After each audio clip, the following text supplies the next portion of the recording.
Hello everyone. आपके अपने channel ज्ञानुजल study में आपका बहुत बहुत स्वागत है। अभी हम यूपी टेट का प्रैक्टिस सेट लेके आए हुए हैं। इसको पूरा सॉल्व कीजिए, ज़्यादा टाइम नहीं लगेगा, लेकिन आपको इससे पता चल जाएगा कि आपकी तैयारी कितनी बेहतर है। और मुझे कमेंट करके अपने नंबर ज़रूर बताइएगा कि आपके कितने क्वेश्चंस ठीक हुए हैं। तो चलिए हम स्टार्ट करते हैं। वीडियो को पूरी देखिएगा, सारे क्वेश्चन यूनिक क्वेश्चंस हैं। चलिए तो हम क्लास को स्टार्ट करते हैं। अयोग वह कहा जाता है विसर्ग को, महाप्राण को, संयुक्त व्यंजन को, अल्प प्राण को। तो इसका हमारा सही उत्तर होगा विसर्ग को। किसको? विसर्ग को। विसर्ग क्या होता है? अन और आहा जो हमारा होता है वो क्या होता है? विसर्ग होता है। चलिए अगला प्रश्न। वाचन के समय पुस्तक की आंखों से दूरी होनी चाहिए। 9 इंच, 10 इंच, 11 इंच या 12 इंच। ये प्रीवियस ईयर को PYQ है। ये वाचन के समय आंखों की दूरी होनी चाहिए, कितनी होनी चाहिए? तो इसका सही आंसर होगा 12 इंच। कितनी होनी चाहिए? 12 इंच।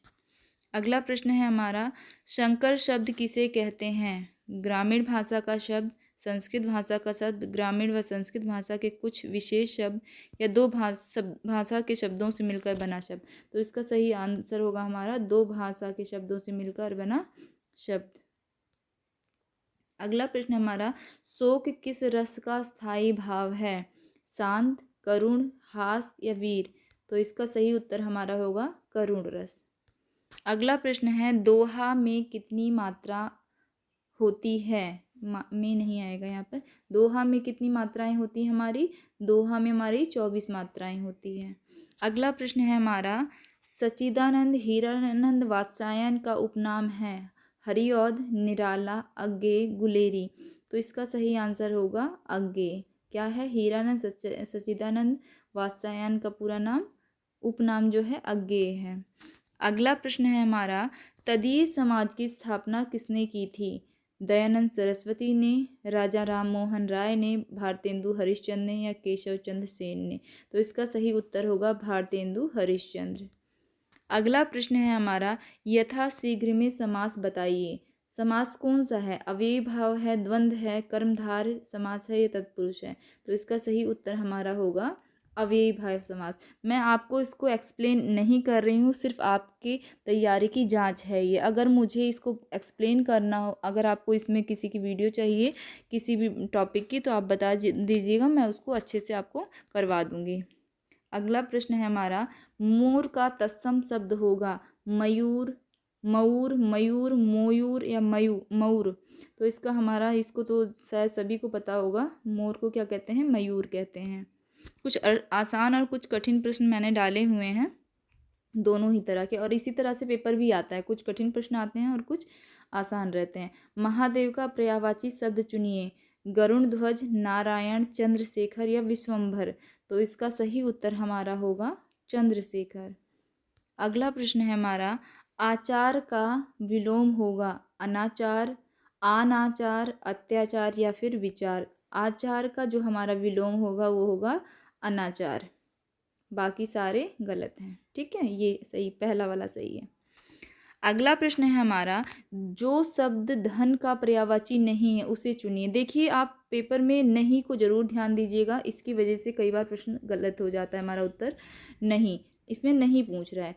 द्रव्य, द्रव, संपदा या दौलत। देखिए, संपदा का मतलब भी धन ही होता है, दौलत ही होता है। दौलत का मतलब भी पैसा है, धन ही है। और द्रव्य का मीन्स भी वही है। ये द्रव जो है यही हमारा उत्तर होगा। द्रव जो है क्या है हमारा? ये पर्यायवाची नहीं है धन का। ठीक है। अगला प्रश्न है हमारा, यह नई साड़ी वाक्य में नई शब्द है। नई शब्द का हमें बताना है कि ये सर्वनाम है, क्रिया है, क्रिया विशेषण है या विशेषण है। देखो, ये नई जो है ये किसकी विशेषता बता रहा है? साड़ी की। साड़ी कैसी है? नई है। तो इसका मतलब है कि ये क्या है? विशेषण है। एक मिनट, ये है विशेषण। ये हमारा उत्तर सही होगा। अगला प्रश्न है हमारा, वाचाल कहते हैं जो जल्दी चलता है, जिसकी चाल ठीक ना हो, जो बहुत बोलता है, जो चुप रहता है। तो इसमें सही उत्तर होगा जो बहुत बोलता है, उसको क्या कहते हैं? हम वाचाल कहते हैं। अगला प्रश्न है, अपभ्रंश का वाल्मीकि किसे कहा जाता है? तो इसका सही आंसर हमारा होगा अपभ्रंश का जो वाल्मीकि कहा जाता है वो किसको कहा जाता है, स्वयंभू को कहा जाता है। और स्वयंभू का एक प्रसिद्ध वो है प्रसिद्ध रचना है पउम चिरऊ, ठीक है। तो उसी की वजह से इनको अपभ्रंश का वाल्मीकि कहा जाता है। वो अपभ्रंश की रामायण भी कहा जाता है उसको, पउम चिरऊ को, ठीक है। अगला प्रश्न है हमारा, कथा सम्राट किसे कहा जाता है। अब कथा सम्राट सभी बच्चे जानते होंगे प्रेमचंद्र को, जो नहीं जानता है वो भी जान लीजिए, प्रेमचंद को कथा सम्राट कहा जाता है, ठीक है। तो इतने प्रश्न ही आज के लिए थे। और अगर ये वीडियो आपको अच्छी लगी हो तो अपने फ्रेंडों को शेयर कर दीजिए, चैनल को सब्सक्राइब कर दीजिए। मैं इसी तरह के प्रश्न फिर लेके आऊँगी। अपना प्रीसियस कमेंट हमें ज़रूर कीजिएगा। Thank you very much.